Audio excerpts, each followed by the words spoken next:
رسیب و رازقی نشستت را عاشقی، من از تبار خستگی بی خبر از دل بستگی. عاشقم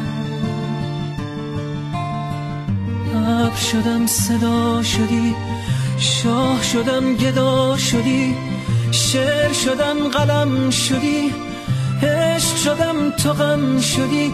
لیلای من دریای من آسوده در رویای من، این لحظه در هوای تو گم شده در صدای تو.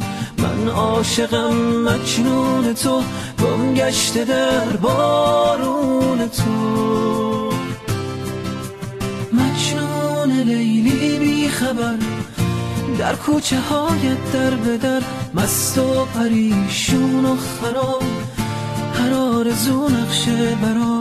شاید که روزی عاقبت آروم بگیرد.